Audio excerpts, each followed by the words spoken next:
Summer routines live or die by how easy they are, and honestly, if something takes too much effort, I'm out. That's why Groones is my go-to. It's my one daily pack of gummies covering my greens, vitamins, and minerals. Plus, it has 6 grams of prebiotic fiber, which is more than 2 cups of broccoli. No mixing powders, no giant pills, no hassle. I just rip open the pack and I'm done. They taste good and they make it easy to stay on top of my health, even when life gets busy. Save up to 52% with the code PODCAST at Groones.co. That's code PODCAST at GRUNS.co.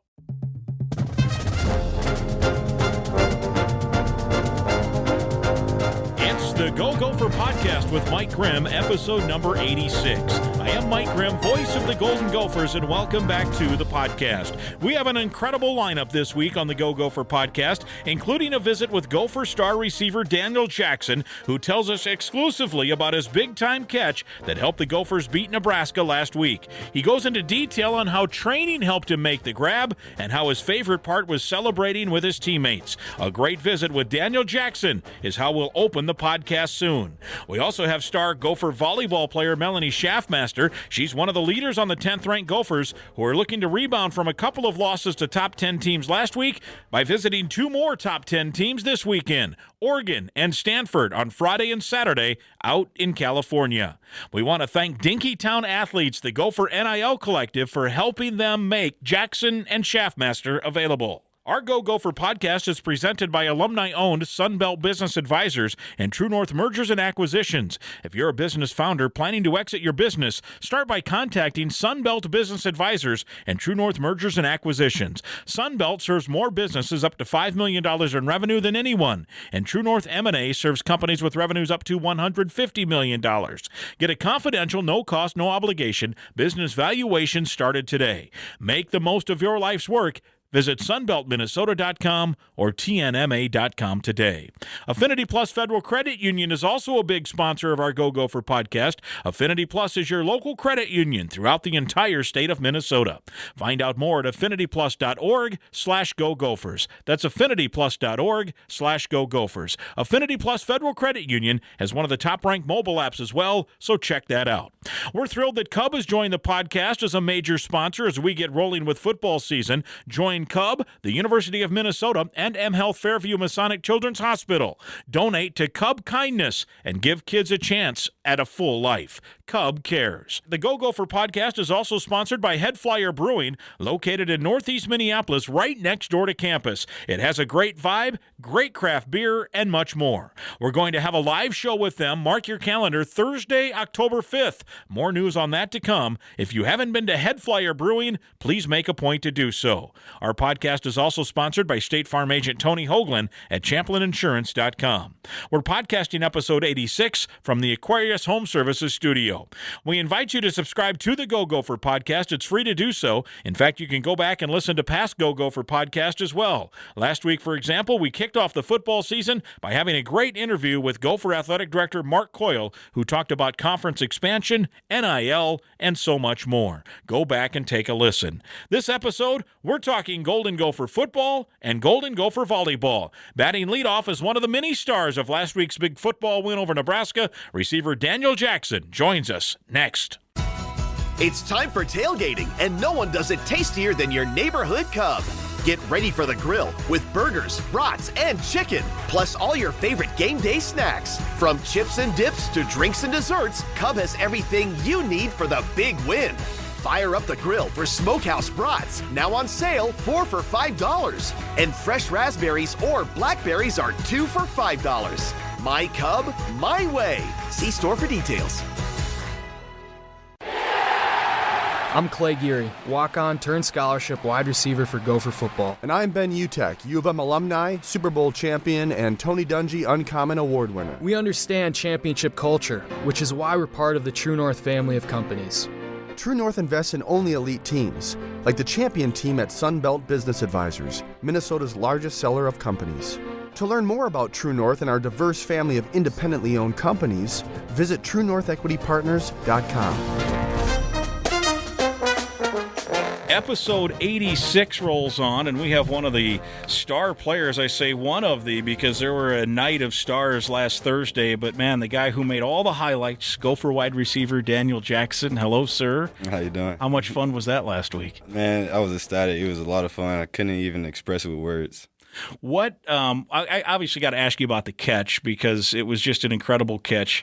We had the PJ Flex show on the radio today, and he talked about that that they actually do kind of coach you guys a little bit and keeping that front foot up while trying to get that, which I thought was amazing because I'm thinking, was that circumstance? Was there a little luck involved, or is that really a trained thing? And PJ said that's a trained. No, it's trained for sure. It comes down to fundamentals. We get taught in 78% how to win games, and we're taught to throw our leg. And like physics kind of say that if you throw your top leg, your back leg is down to drag. So. I mean, went to physics, I guess, but also, Coach Fleck and Coach Simon definitely do a great job of instilling that in practice every day. Anytime we're on the sideline, we throw our leg to make sure that toe's down. That's amazing. And then it looks so cool. I mean, you had it almost looks like the Air Jordan, the logo, right? You got the Jordan logo going there, and it's kind of the toe drag if you want to use hockey vernacular, the toe tap if you want to use football vernacular. So walk me through it. So it's 4th and 10. You're at the 13. Time's winding down. It's really do or die at that point. Right.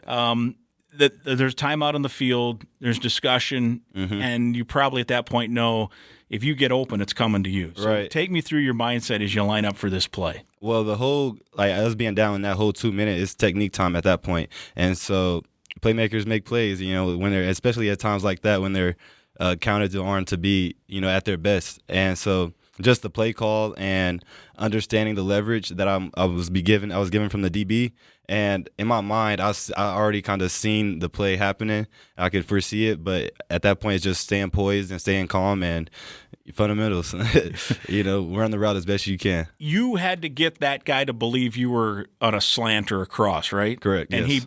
he believed it. Yeah, he believed it. You sold it. So that's your goal is to get him thinking. You gotta be the best salesman. You gotta eyes, chest, arms, everything gotta tell you the first route for him to believe it. You gotta believe the first route for him to believe it. So that's kind of how I go about it. Run the first route and then react off of it.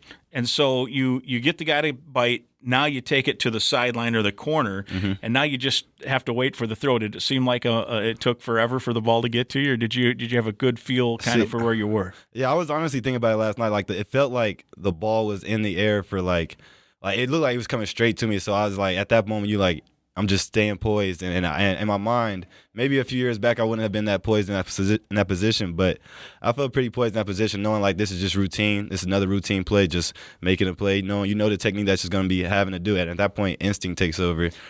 I wasn't planning on dragging the feet, but I mean it just happened. So the training worked. The training worked, and you fall back on it. Now you're watching the ball. Obviously, you got to keep your eye on the ball to catch it. You got to get your hands to the ball. How do you do that all while trying to figure out where the sideline is without you really couldn't sneak a peek, right? Yeah, you really can't. It's just really field awareness, I'd say. You kind of get a feel for where you're at. You're out breaking, and the sideline's over there somewhere. But yeah, I'm chasing the ball, so. That's when I say the little instinct kind of took over because I couldn't tell you exactly I was on the field, but I knew I was close to the sideline, and my technique's telling me to drive that foot down into the ground and throw that leg. So you make the catch, you hit the deck. You hear the crowd go nuts. I don't know. Did you see the ref signal? Did you look up? Yeah, that was kind of like the first little, you give a glance to the ref, but then Corey Crims was the first guy in my face, and I loved it. We got our little handshake going on, and I thought that was also probably one of the best moments, just probably damn near better to catch, but no, I love that moment that me and Corey shared. Yeah. And also with Nick Keller up coming in, too. He came flying in, and then others joined the party, and then the review happened. So did you know it was close? See, I knew it was close, but I had faith, and I knew I dragged. I really thought, going back to the 2 plays prior, I really thought that one had a good chance of being called touchdown. But I knew this one had to go. This one had to be completion. Especially, I'm happy the ref called it touchdown on the field, and I really give hats off to the ref, and I thought it was a great call. But yeah, I knew it was a touchdown. Yeah, and you're right. The ref was on it. He called it. So I'm doing the game on the radio. I don't know if you heard the highlight. I said I knew you caught it. But it was an optical illusion a little bit. It looked like your front foot almost my feet had so I said incomplete. At the same time, right. So I said incomplete, And then the ref goes touchdown. I was like, oh, a touchdown. He must have dragged the foot. And I was disappointed that I missed the call. But now in retrospect, I think it is kind of fitting because it was such a great catch. Most people up where we were, it was like, I don't think he. Yeah, it's hard to see. It's a bang, especially. And so it was, I mean, it's such a brilliant catch and such a brilliant way to drag the foot, and the training worked. And here you are with a touchdown. So now you're waiting. And then the official, and you're feeling good. I mean, there was serious conclusive evidence. Once we saw the replay, like, oh, this is for sure going to stand. Yeah. Because you were nervous 2 plays before where you had the catch. Right. And I think if they'd have called that a touchdown on the field, yeah, it could have stand. I don't think they could have overturned it. Right? Yeah, I think it was more of a did he control it on the way down type of thing, like with the ground impact. Kind of did it move a second? No, I don't think he had the ref who called it had a good view, but I thought that was a completion 100%. Yeah. But we lived to see the next play. Because it was incomplete, I think because he called it incomplete, I don't think they felt like they could overturn it. Yeah, it wasn't enough evidence. I would say the same thing for them. Had he signaled touchdown, I think they have it stand. I think it was stand. Right? I mean, it was so close. You had it. But you come out then, of course, 2 plays later and make this phenomenal catch. How much did you hear from people, friends, relatives, former teammates, whoever, coaches that you played for? Right. A bunch of people hit me up. Honestly, probably I'd say maybe one of the most famous, or I'd say inspirational guys that hit me up was Calvin Johnson, Megatron. He had sent me a DM, and that was pretty nice to see. Is that right? Yeah, That's for the Hall of Famer. I think that's pretty cool. I thought that was awesome. So I definitely hit him back. But definitely I have a big support team, and I have a big support like family and friends that just appreciate me and love me, and continue to walk along this journey with me. So I definitely received a lot of love. I think it was pretty much a viral moment social media wise. So I did gain a few more followers and people who noticed. So that's always a great thing. But I enjoyed times with my friends and family right after. Yeah, you think about it, it helped, right? Thursday night prime time. No other games are on. I guess there's one, Florida Utah's playing, but I think I read 3.5 million viewers. Yeah, it's crazy. Which is probably more than you would get on a Saturday game. So that also probably played into some of the reaction because everyone's watching the Gophers. No, facts, yeah. So I'm happy it was a primetime game on Fox. So it was definitely a big time moment for me, especially coming week 1. So now we just got to build off that and continue to stack these games and days. Speaking of stacking games, so now this is 4 touchdowns for you in the last 3 games. When you go back to Wisconsin, where you caught the opening touchdown, right? Nathan just whistled that ball in there. I can still picture it on that cross or that slant, and then the bowl game. Right. Tanner hooked twice with you. One, which was a great catch, right? Yeah. And you kind of kept the ball as you're coming out of bounds, and then I don't know what you call it, the bubble or tunnel screen that you scored on the second one. And now this one. So how – and I know you had the 2 touchdowns last year against Michigan State, which is a great game, and then you had some injury issues in the middle. But your confidence level, you just keep building. You got to feel real good about where your game's at. Yeah, it starts every day in practice in the film room, just gaining knowledge and just treating every practice rep like it's a game. So, you never know when. Football is not a forever sport, so you never know what might be your last. So I definitely go about taking every rep like it could be my last rep. So I think that mindset just allowed me to put myself in more games because I'm playing more games than I'm really playing kind of mindset. So if I'm playing them in practice, so I get those experiences every day, I'd say. What are there some receivers you would compare yourself to? Like skill wise, or who you want to pattern yourself or your game after? I think some receivers definitely have some of the same ability. I feel like as a receiver is an art, so many people have a lot of ways to go about it. But I definitely take a lot of stuff from watch a lot of guys like Keenan Allen. I like the way he gets in and out to his cuts. Odell's just explosion and footwork is insane. But a bunch of receivers, Cooper Kupp and his IQ, just a bunch of receivers that you can just pick and take apart from. So, but I don't really tell you I try to model my game after anybody. Yeah. I want to be myself. Yes, so sir. You didn't mention the guy that I think that you remind me of a little bit, just in terms of how, and maybe it's because he played here for a while with the Vikings and Stephon Diggs. Stephon Diggs. I was actually sorry I missed that because Diggs is definitely one of the guys I definitely key into. His tenacity, but his routes is insane. He's a route guru. He knows how to sell a double move. He knows how to sell really anything. He makes everything look the same. Yeah. Two things that I see from Diggs, at a very high level that as you progress, one is the change of direction. You have similar, you can change direction. That we saw it in that move. And two, balance. Right. I've been impressed with how you get hit and a lot of receivers are going to go down. You just bounce off. Right. And keep your footing to continue on. Right. Is that? I'm sure you worked at that, but is there just some? I think that's the definitely, good Lord said. Yeah, you got I was just going to say that's God given for sure. But yeah, just as a little kid, just messing around with your cousins and families back at home, you just kind of learn to stay on your feet. You don't want to be knocked down. You know what I'm saying? Yeah. And if you do, you get back up. So that kind of teaches you a lot. But I think just being in the weight room definitely helps with balance.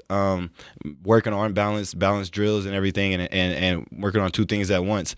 But yeah, I definitely think trying to stay on my feet is maybe something that could separate me. That does separate me. What is for you as you continue to gain confidence, continue to produce, continue to do things? What are some areas that you're like, okay, here's where I'm going to continue to work, and here if I can improve this, then I take that next step. Right. I want to be 100% consistent all across the board. I don't want to let a ball hit the ground, and I'm probably my worst critic when it comes to that stuff. So, and when something like that happens, you kind of go back to even working even more. But really just cleaning up everything, all the loose ends, all the tails that. You kind of look at it from a DB's perspective. You talk to some of your friends that are DB, like, what do you see? You get kind of inside info on tails that they can pick up on receivers, and adding that information to your game can really make you better, skyrocket you. Let me talk for a minute here about one of our great sponsors. Affinity Plus is your local credit union proudly serving Minnesota since 1930. If you're a current Gopher student or a proud Gopher alum, you are eligible to join a financial that wants to build a meaningful banking relationship and put you first. Meet with a local employee at any of their branches statewide, including one right here near campus in Minneapolis. To learn more or find other ways to connect, here's the webpage, affinityplus.org/Go Gophers. That's affinityplus.org/Go Gophers. Affinity Plus Federal Credit Union, federally insured by NCUA, and a proud sponsor of the Go Gopher Podcast. You mentioned too the recovery, or not being too hard on yourself, but also continuing to work. I think early in the game you did have one, right? Hit your hands. And I could tell you were frustrated, but you responded, right? You made these big plays. Take me through that mentality. The culture, the Gopher culture has taught me to respond and change my best, and that's all you can do. It's a next play mentality, and I think all the best players or all the good players are hardest on themselves, but they also do have a next play mentality, and they have a trust in themselves and a confidence in themselves to know they'll make the next play. Like how you mentioned Stephon Diggs, he had a similar story to it when he said he dropped the ball, boom, he wanted it right back, dropped the same ball, boom, he's like, all right, bet, same, let me get it again, and then boom, he catches the rest of them. Right. But going about it like that is just instills confidence in yourself, and it allows you to perform in like high pressure situations, I'd say. I see you guys as a group. You mentioned Crooms and how cool it was that he came and got you right away on the celebration. That your group of receivers, one, it's a talented group, deep group. A lot of guys can play Big Ten football 100%. In that group. You guys, every time it seems to me that I'm at a practice watching, when the whistle blows and it's over, it isn't. Everyone's just not hightailing it to the locker room. You guys stay out either through the machine, or you have Ethan or other quarterbacks throw some routes, or even throw to each other. You just put in some extra time. Right? Yeah. We love doing it with each other. I mean, it's obviously more fun with each other. we get to be serious, but also laugh around. But this group of guys loves to work, and I really like that. This is the most connected group of receivers that we done had come through here, and me. Being a leader on this team and in the group, I really appreciate the guys from the freshmen to the guys who are older than me. I really appreciate every single one of them, because they come in with a selfless mindset, and everyone is selfless, including myself, and we all have a bigger goal in mind, and we all push each other to get better every day. How has Chris Ottman-Bell been to help you over the years, do you think? Chris has been an extremely great mentor, a leader. Big brother. He's taught me a lot even like just talks off the field. He's really instilled a lot of confidence and kind of like taught me the ropes of how to go about, being here 4 years and going about college and every day, because football is, I wouldn't say football is an easy sport, but it's definitely something that's brotherhood and camaraderie, and it's something that's definitely worthwhile. And I just think Crab he's an embodiment of what an alpha should be. Yeah, I hope he continues to progress so he can. He's such a good dude. No, yeah, Crab's coming back. He's coming back. I can't wait to my brother's on the field. He'll have a factor at some point, yeah. right? Yeah, for sure.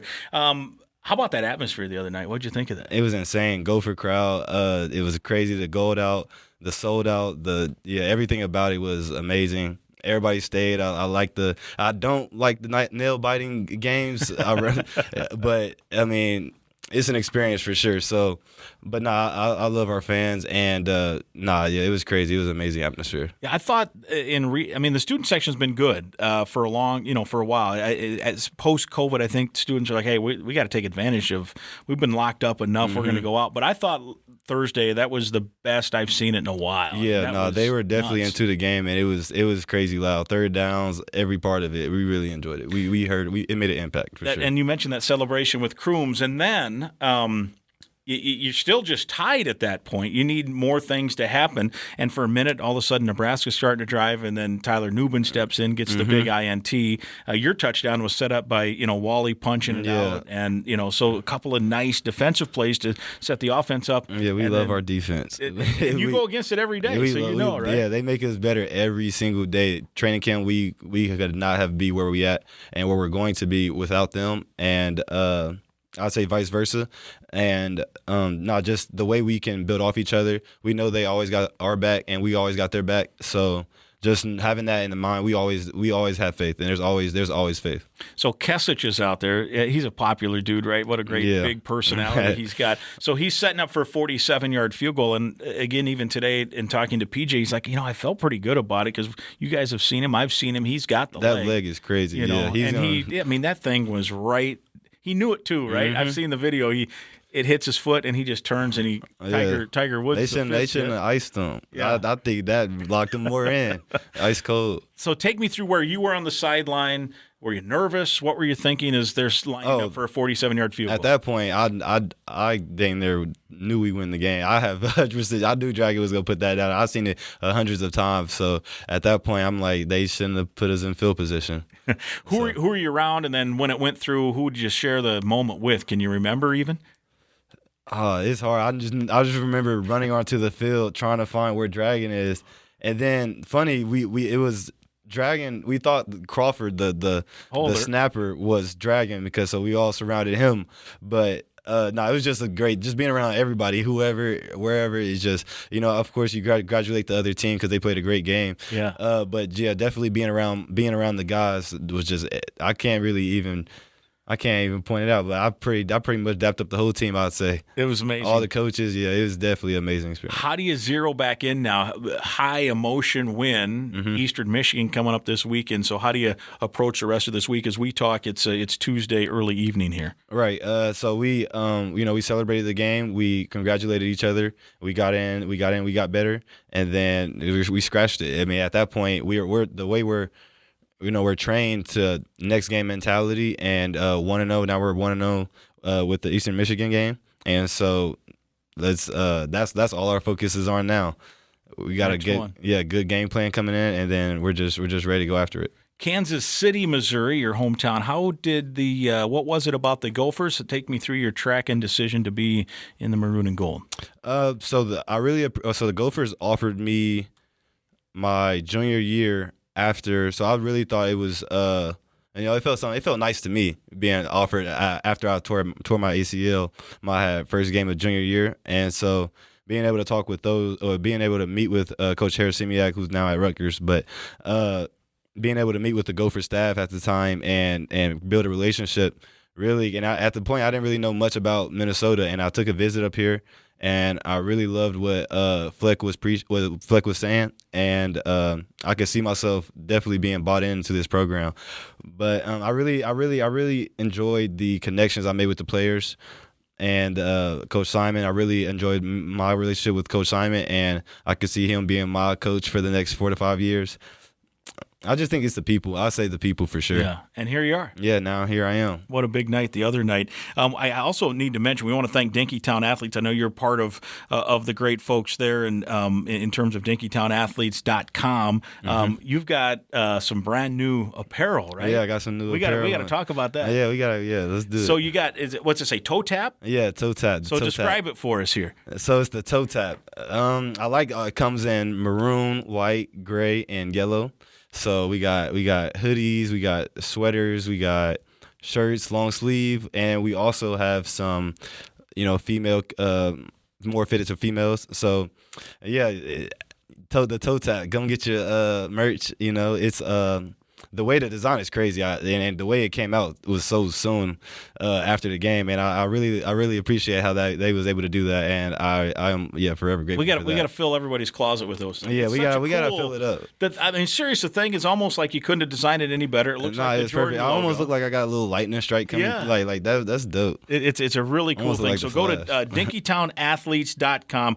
First of all, if you're not a member, we should tell everyone you can be a member. There are memberships. They take donations. It helps the Gophers stay competitive. We've talked about it, and it's a valuable thing within. And when there's opportunities like this, when you make the most of a moment. Here we are with some really cool opportunities for the student athletes to take advantage. So DinkytownAthletes.com. You have a wide receivers meeting to get to, so I won't keep you any longer. It was so fun watching last week. Let's do it again this week. Oh, yeah, most definitely. We're going to up it from there. All right, very good. Thanks, Daniel. Yes, sir. Appreciate it. Daniel Jackson, there he is, episode number 86. We'll continue here in a minute. We thank Daniel for his time. He's off to the wide receivers meeting as we record this podcast. Let me talk for a minute about one of our brand new sponsors for the football season, Head Flyer Brewing in Northeast Minneapolis. You've heard me talking about these great folks for a while now. Great craft beer with big selection and big flavor. Me, I like the no funny stuff beer. It's a little on the lighter side, but they also have all the big beer flavors that beer lovers crave as well. I'm pumped up. This cool place with a cool vibe is on board with our podcast, and I want you to start thinking and taking a look at the calendar. Thursday night, October 5th, leading into the Michigan game. That's the first week of October, the battle for the Little Brown Jug. We're going to do a live podcast from Head Flyer Brewing that week, Thursday night, October 5th. Specific time and details to come, but please put it on your calendar. We're going to have a couple of really fun guests out there, and there'll be some drink specials. You'll be able to buy a Little Brown Jug of beer on Little Brown Jug Week. So come on out. It's Head Flyer Brewing. That's October 5th. If you can't make it that night, come anytime. Don't forget pregame and postgame. They're a mile and a half from the stadium. So come in Saturday for the Eastern Michigan game. Stop before, stop after, both before and after. Head Flyer Brewing here. Show them the power of Gold Country. Stop in for pregame and postgame fun. When there's a road game, come in and watch the maroon and gold on one of the big TVs and cheer them on to victory. Head Flyer Brewing. Stop by this week as the college football season is now underway. Take a flyer. Head Flyer Brewing. Hi, Gopher fans. Switching is easy. We do it all the time. We switch on lights, we switch TV channels, we switch on the TV. And with the new transfer portal, some college students even switch colleges, which can seem crazy to us diehard fans. But what's not crazy is how you can switch and save with State Farm. In fact, my agency can switch you over so we can start saving today. My team is ready to welcome you to the State Farm neighborhood and show you it is, in fact, easy to switch and save. When you want the real deal, check us out at ChamplinInsurance.com. Like a good neighbor, State Farm is there. Episode 86 continues. Melani Shaffmaster with us on the Go Gopher Podcast. And first of all, good to see you. Thanks for having me. So you guys, it's been interesting, right? It's a new coaching staff. You guys found out last year that there'd be new coaching. December, Keegan Cook got hired, and then it was learned fast, right? Got the trip to Hawaii, got some other things, and now the real thing's starting to kick in here. So what's your impression been so far of the last 8 months of Gopher Volleyball? Oh, my gosh. It's definitely different. Both coaches have what they're great at. I think Hugh was very calm, and Keegan's just a little bit fiery. He has his calm side, but I think it's definitely different with him coming from the Pac-12. I think he's super excited to be here. I think we're super excited to have a whole new staff. I mean, we love the staff. Kristen played at Michigan State, so we have a Big Ten person, and then we have a couple more California people that joined, Kai and Eric. I think the team adjusted super well to the whole situation. It was a lot of change, especially since like we met him in December. We all went home. He tried to get to some of our homes and stuff and meet us all over break and stuff. And then we got back in January, and it was just so much different because we're learning him, he's learning us. And I think it took me a couple months to realize why it was so hard to like learn him, because I mean we knew Hugh throughout when we were getting recruited. So it's like it's not like we just came to Minnesota and met Hugh. Like, we knew him when we committed, and I knew him for like 5 years before I got here, and I was like, just couldn't figure it out. I think once I like realized that, I like dove into it a lot more, and I just had to have a lot more conversations. But so far, I mean, it's going good, I think. Yeah, and you mentioned, because you committed like as an 8th grader, right? Yeah. Yeah. So I mean, how long ago has that been? Like 10 years. I mean, that's right. Yeah. Right? Yeah, it's Close. Crazy. And so here you are, with new stuff. 2-2. This schedule is crazy, though. I think we have the hardest schedule. It's got to be the country. Yeah. Preseason schedule. So you had Baylor and TCU to start. Then the defending national champs, Texas, who started the year ranked number 1. And then Florida on the road, one-day trip, right? Or I mean, in and out. Oh no, we were there for like 4 days, though. Yeah, but and then that's always fun, trying to get into Gainesville and then back home. Yeah. Why don't you now, after all that, go play number 5 Stanford on their home court, and Oregon, while they're in town, play them in Palo Alto as well. Yeah. I mean, you guys will be absolutely thoroughly tested. A week from today, we'll know a little bit more about you. What have you learned so far, do you think, of this team and this process? And I think people figured it couldn't be perfect right off the bat anyway, but you're kind of probably understanding where you're at? Yeah, for sure. I think we have 3 new people, too, that are playing pretty big roles. I mean, Lydia's playing, and then her and Lauren are flip-flopping. So, I mean, we have a new person in, we have a new middle in, and we have a new libero. So, I mean, 3 of our people on the court at one time, at some point throughout the set, is brand new people. So I think we're learning that. I mean, we just have, I feel like the new people and then the younger people are having to step up. Like Julia and McKenna are playing a lot more than normal. We had Calissa playing over the weekend in Florida for the first time. And I think it's just getting used to each other. It's been 2-2 sounds bad, but then you look at the schedule and it's like, and we lost in 4 to Texas and we should have went 5. And then Florida, we just didn't play well. I mean, there's days you're just going to have to admit it to yourself. Like, we just did not play. We didn't play Gopher volleyball, and we didn't play good volleyball. So, I mean, at the end of the day, it's like, we'll watch the film, look at it, and then we have Stanford and Oregon. We leave tomorrow for Stanford and Oregon. So as we talk, it's Tuesday night. You guys leave Wednesday for the Friday, Saturday weekend against the Pac-12. Is there I mean, you guys know you're good. You've got talent. You start the season ranked in the top 10. You're still ranked 10th. Is there still? I asked Keegan today if there's, does he have hope? Not in the sense like, oh, it's desperate, but that did he get some encouragement out of this, even in losses? Because sometimes, maybe you don't get encouragement out of losses, or you get despondent. And he said, absolutely, he sees potential in their. You guys are close, and a couple things fall into place, and all of a sudden you're feeling good. So is that your mindset too? That like, this is a team that can still be a contender, like you say, even though it's sitting at 2-2. Yeah, beginning of the season 2-2. I mean, I like our preseason schedule just because like it does test us. I mean, I don't know when we're ever going to play this many. Like Big Ten, obviously, but we get maybe a break once in Big Ten. I think even today in film, I mean, we wanted to make our serve receive better from Texas, and we passed, I think, like 38% in Texas, and we passed 52 against Florida, but we just didn't have other parts going that we needed to be going. So, I mean, we did improve there. So it is hard when you're watching the game over and you're like, oh my God, we lost 25-22, but there were points we were down 18-10.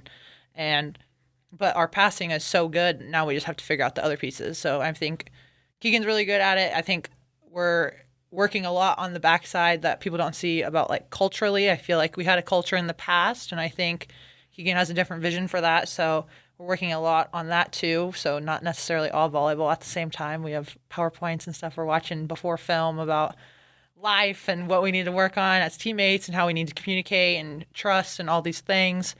So, I mean, I'm content with I hope we do better when we Yeah, go to yeah, of Stanford and course. Oregon. Right, I mean, everyone does, but I think we know what we work on when we come into practice. We have our big rocks that we're planning on working on, and as long as they keep getting better, even if we do lose this week, I'm not going to be worried for December. We have a couple months. Yeah. Is there a part of you that kind of wishes too that the schedule kind of had dropped in a non-conference? I don't want to, I mean, I can call it a cupcake. You guys wouldn't say, but one that hey, let's just, run them in 3 sets, get some confidence, go on. Or are you better with let's just challenge and keep playing these top 10 teams? I think we're better. I think it's better to have the top 10 just because. Yeah, when we win, it's all fun and games, but at the same time, we don't really see what we need to work on. I guess if we're beating teams 25 to 13 and 12. When we played Northern Iowa, it was just an exhibition match for we just needed people to not be nervous, super nervous to be in the PAV. So I mean, I think when we lose, you do see the problems. I don't know if I would call them problems, but inefficiencies we have a lot easier. And then we can, if we're still able to pick out the good when we're playing number 1 Texas at home, I think that's a really awesome thing.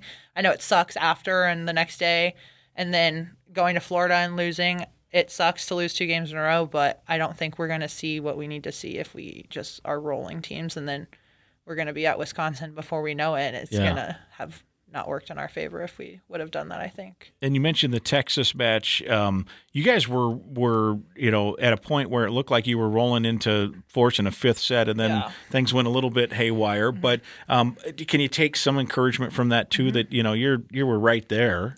Oh yeah, I think for sure. I mean, everyone was upset. I mean, you get to play number 1 team at home, and the PAV is pretty much sold out with all the students and everything we had. I think we just had a couple. They had less errors than us at the right times, and we had errors at the wrong times, and they took advantage of it. And we just lost. It was literally 25-23 in the 4th set. Yeah. But I mean, we recognized that, and that's just what it was. Yeah, and then you learn and move on, and now learning against this the 5th and 6th ranked teams in the country. You mentioned some new players, including Kylie Murr. You mentioned the libero, who you guys go back a ways. This story's been told, but I think it's worth telling here on the podcast as well. How far back do you guys go? Me and Kylie played club together when we were 10. Maybe. So we've been playing together since we were 10. I'm from Newcastle, Indiana, and she's from Yorktown, so our high schools are in the same conference. I never went to high school with her. But, I mean, we played each other in the state tournament one time. I played club with her for 8 years, maybe. And you grew pretty close, right? It wasn't like, hey, she's just a teammate. Oh, no, best friend, definitely. Yeah. I have 3 other sisters, and she's my 4th one, for sure. I mean, I was in awe when she decided to come here. I was very happy. How did that all work? So obviously she was, she still is a great player, but was a great player at Ohio State, Big Ten Defensive Player of the Year last year. And then through different things, it was determined she decided she wanted to transfer from Ohio State as a grad transfer. 1 year left. There was a need here. Yeah. Did you help push that or sell that, or how did that all work? For sure, I was texting her and I was like, Kylie, I swear, if you go somewhere, if you're in the Big Ten somewhere else, I'm gonna have to keep playing you for 1 more year. I don't know what I'm gonna do, but I mean, I think it came down to us and another school, and it was she went on her visit the next week after she came to Minnesota, and then she called me and she was wearing her shirt, and I was like, oh my gosh, thank you. The other school didn't work out. I'm sorry if it was sad, but I'm not sorry at the same time. But she just called me, and it took me a second to realize she had it on for a reason. It wasn't just wearing a Minnesota shirt.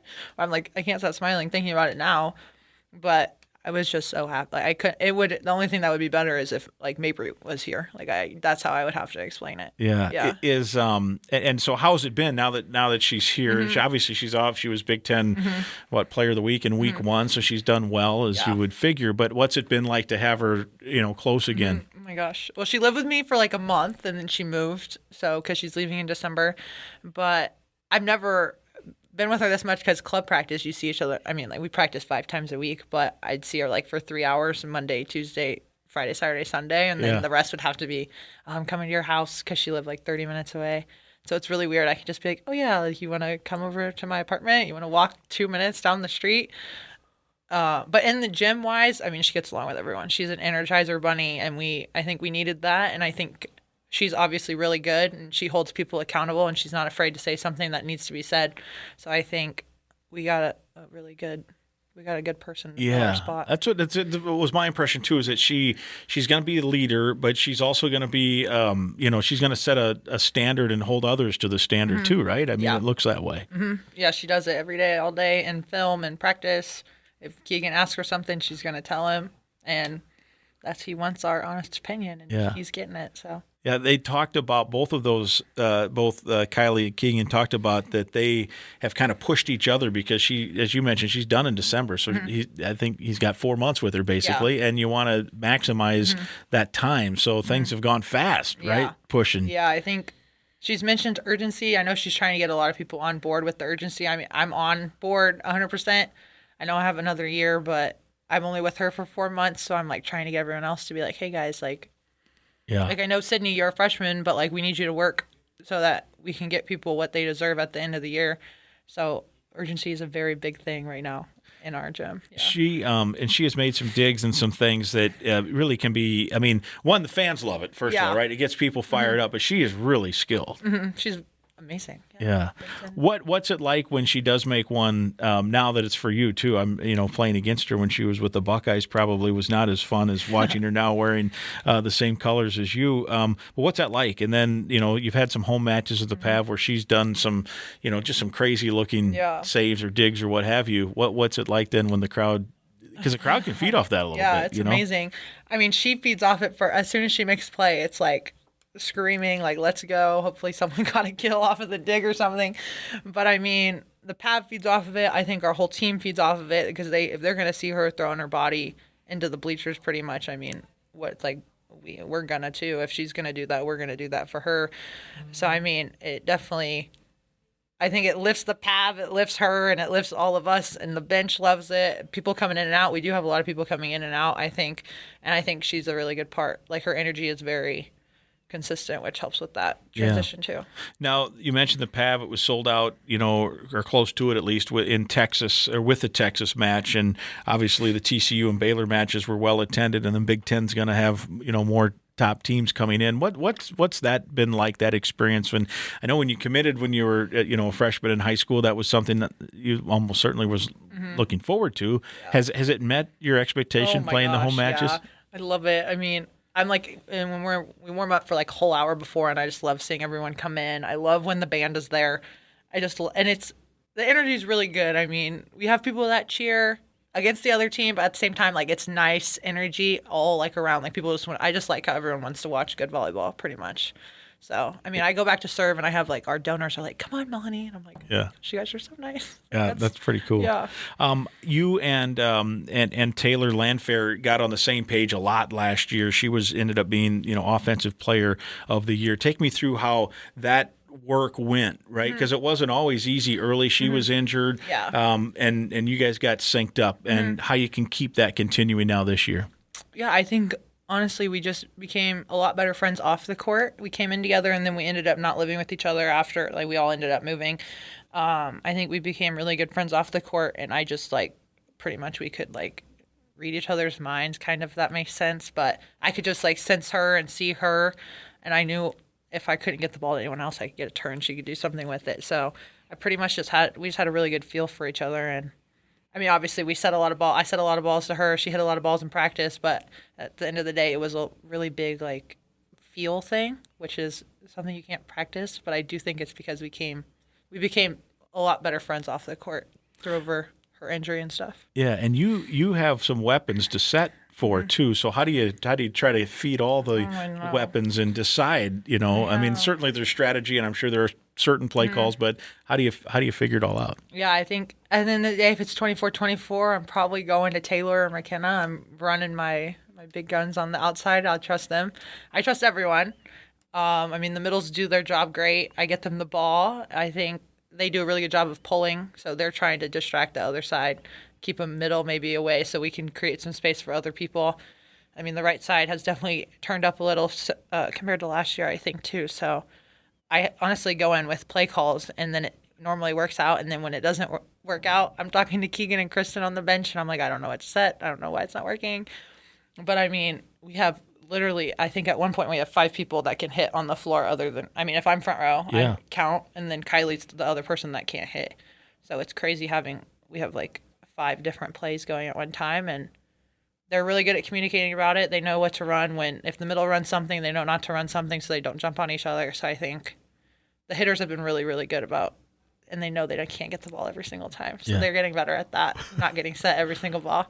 So it's team effort on that one. Yeah, and you've also become a weapon, particularly Texas. I was watching that where you're just sending Dinking it, it right? over, Dinking it over, and I know. If they're trying, right? I mean, is that part of it? They're coming hard for blocking, and you're just you had several of those, so that has to be part of it. You don't want to overdo it, probably, but that's part of it too. No, yeah, for sure. I think, I mean, I can like see my blocker that's with me. I see them pretty well when I'm on the net, when they pass it well enough for me to be on the net. And then after I tip a couple, every time I jump set, they go with me. Yeah. So it's I just have to do it a couple times, and then they stay with me for a while, and then I do it a couple times when they stop staying with me, and then I stop, and then I do it a couple times.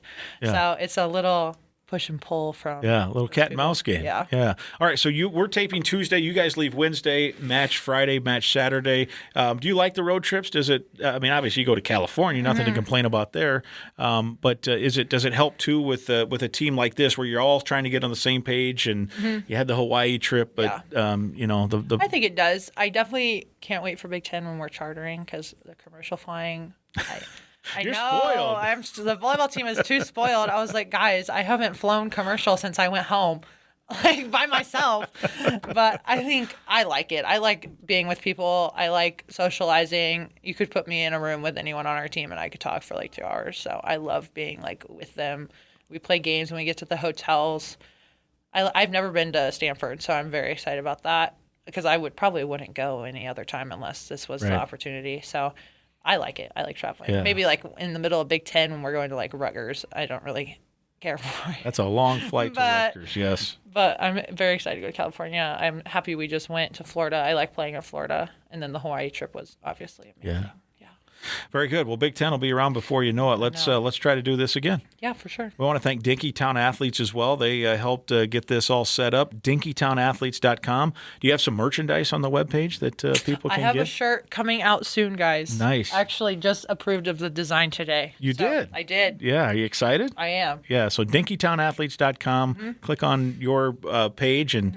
Let's get some merch in the drawers and the closets and on everybody's back. Thanks so much. Good luck this weekend. Yeah. Thanks for having me. All right, there it is, episode 86. That's Gopher volleyball standout Melani Shaffmaster. My thanks to her for joining us here on episode 86. I hope you enjoyed hearing from her as much as I did. My thanks also to Daniel Jackson, hero from last Thursday. He was hanging out with us earlier this episode.